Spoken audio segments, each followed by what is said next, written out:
Path Media. I was a minimum wage movie theater usher that made good and became a top earner in my network marketing company.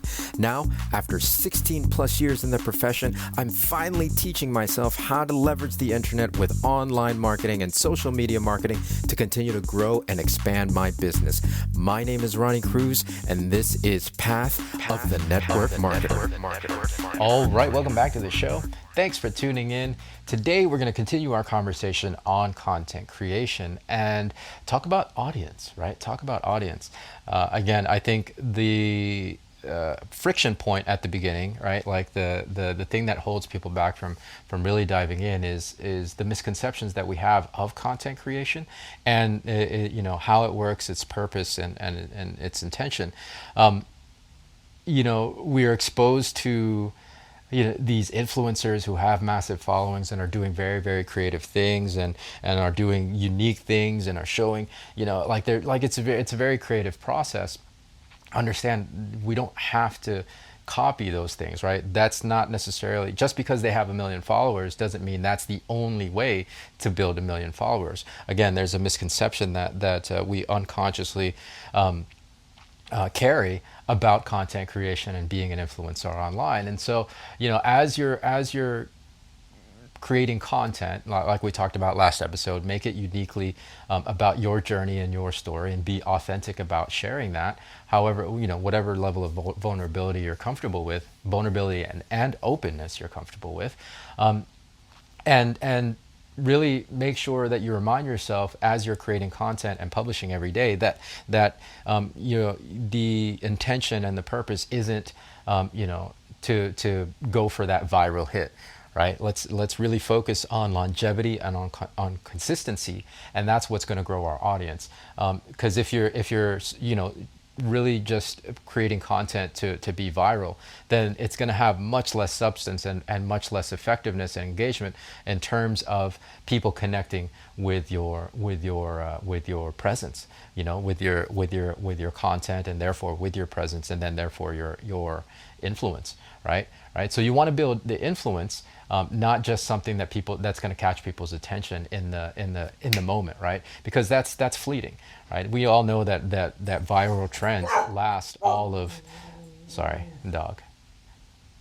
viral trends last all of 3 seconds, a week at most, right? A week at most. So we don't want to be viral trends. We want to have a consistent presence in the long term, because that's what's going to create a more stable asset in terms of influence. So with that said, the mindset when you're creating content isn't for virality or isn't to catch a trend, but it's to be consistent and understand that since you're not trying to be viral, you want to grow things organic. Your goal and your aim isn't to reach and get everybody to look at your thing. And I know that sounds counterintuitive, because we do want as many viewers and we want to grow our audience, but you're not aiming for everybody with each post, right? Because if you do that, what ends up happening, as I said, is that you'll end up getting nobody, right? The purpose and intention and the consistency and the story, the message that you're trying to develop and get out into the world will be so inconsistent, because you're just chasing numbers, that people will have nothing to connect to.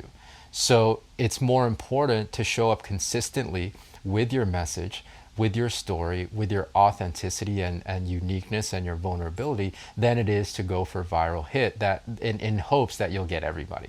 Because here's the thing: if you're authentic, if you're open, if you're speaking your unique truth, that's going to connect with who it needs to connect with, and ultimately, instead, the reality is that we're not working to reach everybody. We're only working to reach with the people that we're meant to reach with, and that uniqueness and that vulnerability. It seems to On the surface, it might feel like it's narrowing the field, but that's what's going to make your influence. Well, that's what's going to make the growth, the organic growth of your audience over time, much more effective. And of course, that's what's going to make your influence much deeper and have a bigger impact. Because again, you're not just some fleeting viral, trend. You know what I mean? You actually have substance, and you actually have a perspective that people can resonate with, right? So it's really consider this as you're creating content. Don't go for everybody. Don't go for everybody, because you don't need everybody. You just need the people that resonate with your story, with your message, with your unique authenticity, and vulnerability and openness.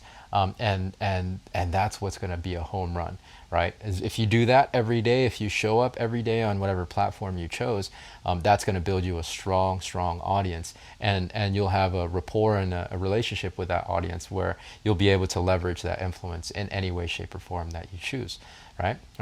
That's how to build an asset, guys. That's how to create an asset of influence. It really is. That's the formula. So hopefully that makes sense. If you have any questions about today's topic, the best place to go is to our Facebook community, and let's have further discussions there. It's facebook.com/groups/path of the network marketer. I'll leave the link in the show notes of this episode, but that's going to do it for today. So until next time, be well, be safe. We'll see you in the next episode.